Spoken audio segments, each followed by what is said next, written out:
Question 1. Randy meets with his sons BCBA and RBT. Randy wants to learn better ways to react when his son engages in maladaptive behavior. What type of intervention best describes what Randy is looking to learn? Okay, so we're looking for the best answer, as always, right? The question wants to know what type of intervention best describes what Randy is looking to learn. Randy simply says he wants better ways to react when his son engages in maladaptive behavior. So when we react to behavior, what are those considered? What type of interventions are those considered? Are those antecedent interventions? No, antecedent interventions are preventative. How do we prevent the maladaptive behavior from happening? What do we do before behavior occurs? Those are antecedent interventions. When we react to the behavior, that's a consequence intervention.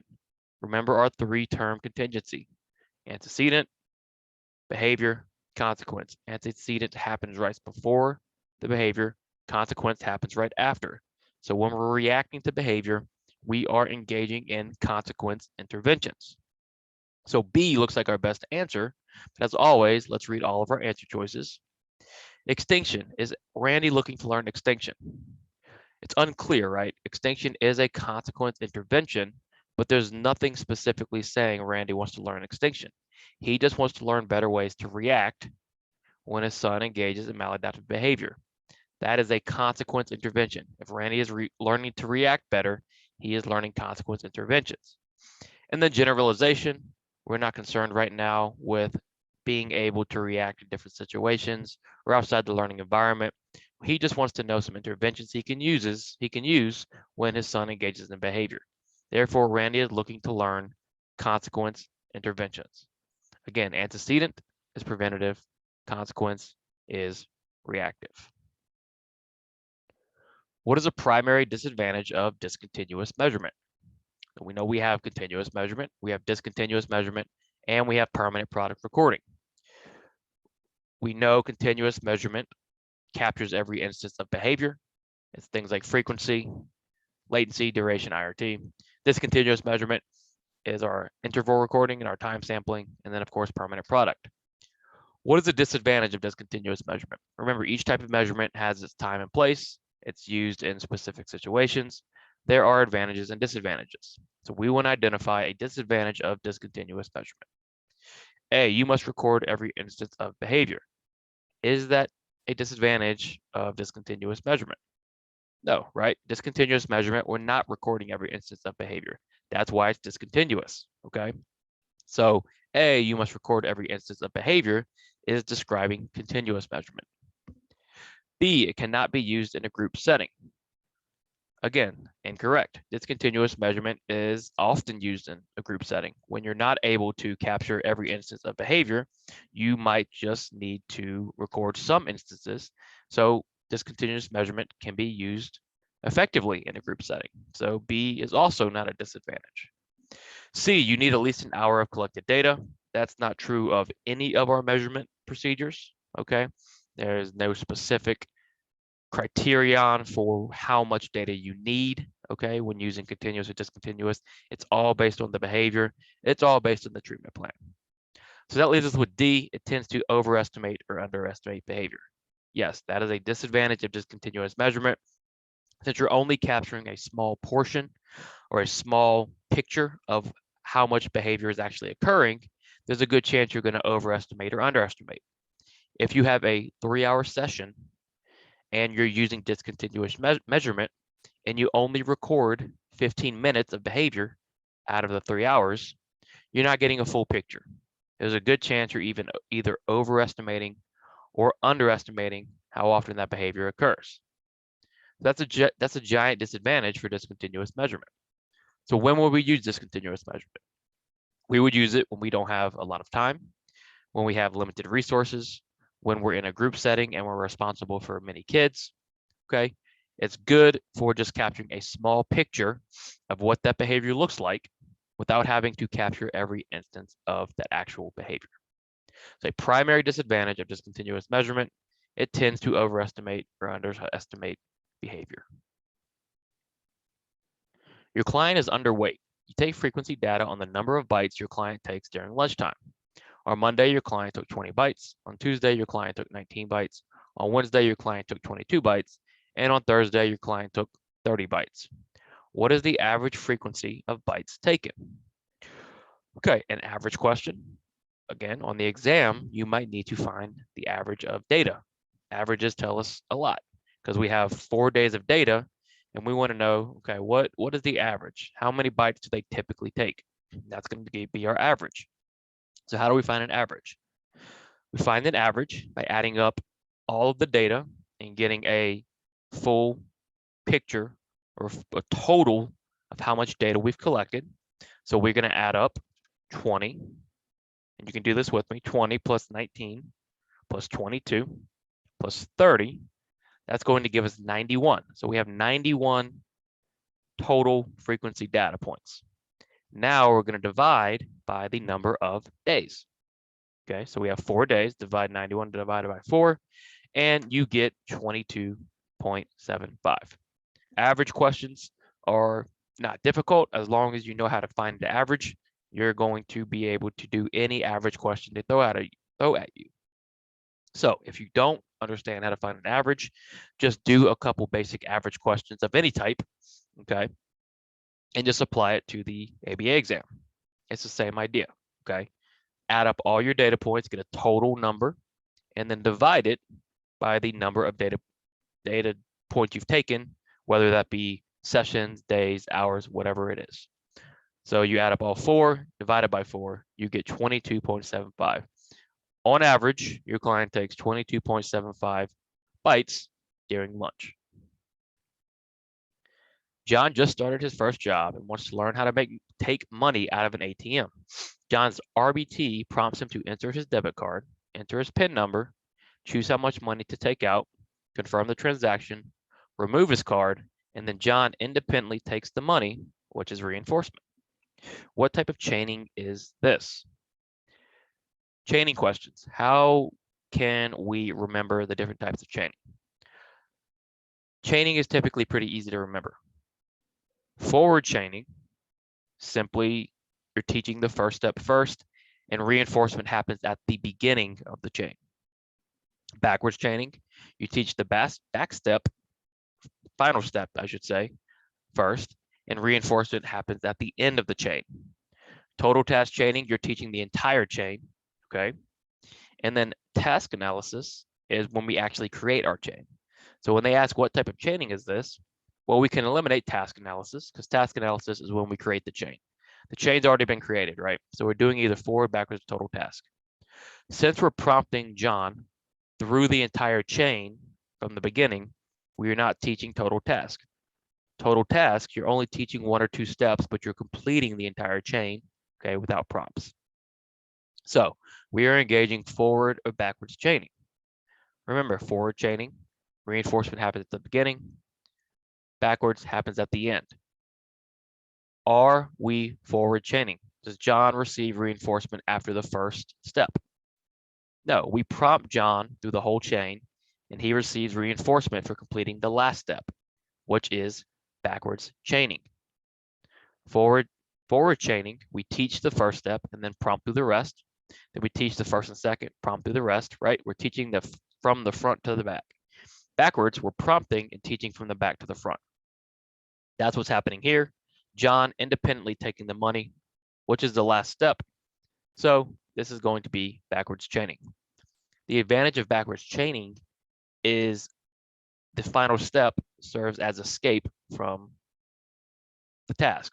So if you have a client who engages in behavior while completing chains, backwards chaining is typically pretty good because you can prompt them through the whole thing, and then finishing the task is reinforcing because it's often functions as escape. Okay. In this case, John just gets his reinforcement at the end of the chain, right? Which is the same idea.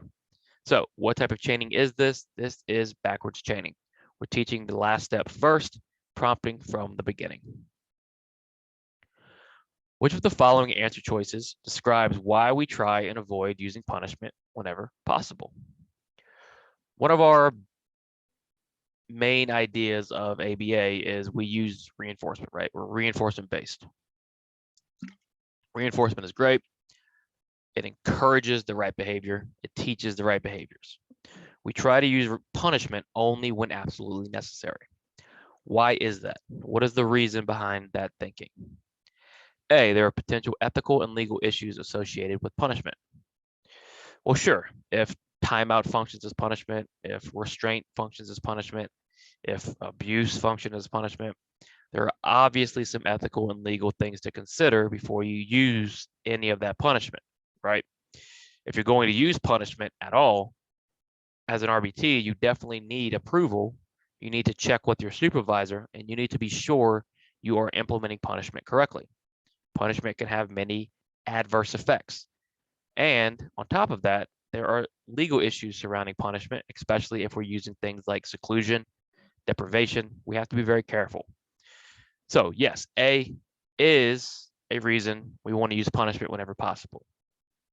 When you're taking the exam and A looks like your answer choice, do you just pick A and move on? No. Keep reading, read all of your answer choices.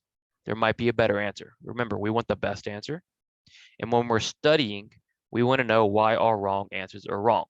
So never just pick A or B and move on. Always read all of your answer choices. So B, punishment does not teach a replacement behavior. That's also true. That's a problem with punishment. Punishment, we're telling you what not to do. We're decreasing something, but we're not giving the learner the skill that they should be doing. We're just telling them what not to do. And that's an issue with punishment done incorrectly. Punishment should always have some sort of reinforcement with it, some sort of other intervention where we're teaching a replacement. Otherwise, we're just telling them what they shouldn't be doing. Okay. So B also looks like a good answer. C is the reason punishment not teaching a replacement behavior is the problem, because C, punishment is not permanent. If we don't teach a replacement behavior, which punishment doesn't, and we stop punishment or they become resistant to punishment, that behavior is going to come back. Remember, every behavior serves a function. Every behavior happens for a reason. If we are decreasing a behavior through punishment, we need to give a different behavior to meet that same goal. If not, they still need to meet that goal or engage in that function. So punishment is not going to be permanent. It's only going to last for so long until we remove the punishment or they become resistant to punishment and we have to deliver more punishment. So, which of the following answer choices is a reason we avoid using punishment? Well, A, B, and C, right? There are potential ethical and legal issues associated with punishment. Punishment does not teach a replacement behavior, and then punishment is not permanent. So our answer is D, all the above. Someone asked me the other week, I think it was, if every all the above question, the answer is always all the above. No, of course not. Okay, you're still picking the best answer. It just so happens in this case, all three are reasons we avoid using punishment whenever possible. It's also a good example of why we want to read all of our answer choices, because we want the best answer, okay? Not just the first answer we see that looks correct. A class of kindergartners are learning to write their names. Miss Garcia rewards a student with stickers if they are able to write the first letter of their name. Once they write the first letter, they only receive a reward for writing the first two. This continues until they write their full name. What strategy is Miss Garcia most likely using? To try to picture this in your head, right? You have a class of kindergartners writing their name. They write one letter and they get reinforcement. From now on, that student has to write at least 2 letters to get reinforcement, and then 3 letters, and then 4 letters, and then 5 letters, until they only receive reinforcement for writing their full name. What type of strategy is this? Is Miss Garcia using prompting? No, right? She's not prompting these children. She's reinforcing them for doing it independently, but she is reinforcing what? She's reinforcing approximations. If your name is Tony, that's your full name. An approximation of Tony would be you writing T, or you writing T-O, or you writing T-O-N. Miss Garcia is reinforcing those approximations. Is she engaging in extinction? Again, no, she's not putting a behavior on extinction. She's not withholding reinforcement. She is shaping. She's reinforcing successive approximations of these students writing their names. This is, see, she's textbook shaping, right? Smaller and smaller steps of the behavior being completed until we reach that full behavior. Successive approximations, that is shaping. And then antecedent interventions. No, she's using reinforcement, right? And she's using shaping, which is a consequence intervention. So we know antecedent interventions from earlier are preventative. She is reacting to the children. Therefore, she is using shaping. You meet your BCBA at the clinic you work for to discuss the client's case. The BCBA wants you to start a new behavior plan, but wants you to gather some data first before implementing any type of intervention. What type of data are you gathering? It's pretty clear cut. What type of data occurs before implementing any type of intervention? What is the point of that? The point is to figure out, where are we starting? What's our starting point? Where are we working from? If we want to start a new behavior plan, we need to know where the current behavior lies. That way we can determine if our behavior plan is working or if it's not. Without data before the intervention, we're not sure if our intervention has an effect. So if you're taking data on behavior before an intervention starts, you are taking what? You are taking a baseline data. Baseline data occurs before an intervention begins. Okay. Intervention data, of course, is data when the intervention actually starts. And then we have ABC data and frequency data. Since we're not giving any indication of what type of data you're taking, okay, we can't pick those two options. We don't have enough information. All we know is you are taking data, okay, before the intervention starts. And that is baseline data. When his client is tying their shoes, James will observe closely and provide physical assistance only when needed, and then quickly remove any physical contact with the client. What is James doing? The best way to remember this intervention is to remember when you use only physical prompting as much as needed and no other type of prompting, and you fade that physical prompting, you are engaging in this strategy. Okay, and that's what James is doing. He's only using physical prompting, but only as needed, and then fading the prompt super quickly. Is he engaging in least to most prompting? Well, no, least to most prompting, we wouldn't start with physical prompting. We would start with things like gestures, okay? James is not engaging in least to most. Is James engaging in graduated guidance? Yes, graduated guidance is using as much physical prompting as needed, only when needed, and then quickly removing that physical prompting, okay, when it's no longer needing. That's what James is doing. He's watching his client tie their shoes, and he's only delivering physical assistance when needed and then quickly fading it. That is considered graduated guidance. Read the rest of the answer choices. Is this a prompt delay? Nope. A prompt delay is when you deliver an SD and you wait longer and longer to deliver the prompt. Okay, that's prompt delay. But prompt delay could be any type of prompts. We're talking just about physical prompts here. That's graduated guidance. And then modeling. Is James modeling? No, modeling is a type of prompting, but James is using physical prompting. He's not modeling the shoe tying. So we can eliminate modeling. That, of course, leaves us with B, graduated guidance. Which of the following scenarios is the most correct way to deliver a prompt during discrete trial training? So remember, what is our order of operations? We have SD, we have prompt, we have the behavior, we have the consequence, and then we have the pause. During discrete trial training, that is our order of operations, okay?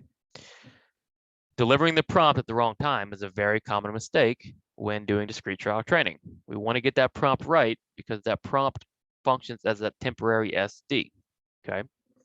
The prompt comes in between the SD and the response. That's what we're looking for here. So A, Greg says, touch your nose, SD. The client touches their foot, behavior. Greg says, no, that isn't your nose, consequence, and models touching his nose. Is the prompt in the right spot? No. The prompt needs to go in between Greg saying, touch your nose, and the client responding. The prompt comes too late. The prompt comes after the consequence. The prompt is an antecedent strategy. It comes before the behavior. So we can eliminate A. Greg says, this is your nose, as he points to his nose. Then he says to the client, touch your nose. The client touches their nose. Okay, so let's break it down. Greg says, this is your nose, as he points to his nose. So he's prompting. Then he says to the client, touch your nose, which is the SD. The client touches their nose. Does the prompt come before the SD? No, the prompt comes after the SD, before the response. So Greg pointing to his nose and modeling it is the prompt. Then he says, touch your nose, which is the SD. Then the client touches their nose. Again, not the correct order.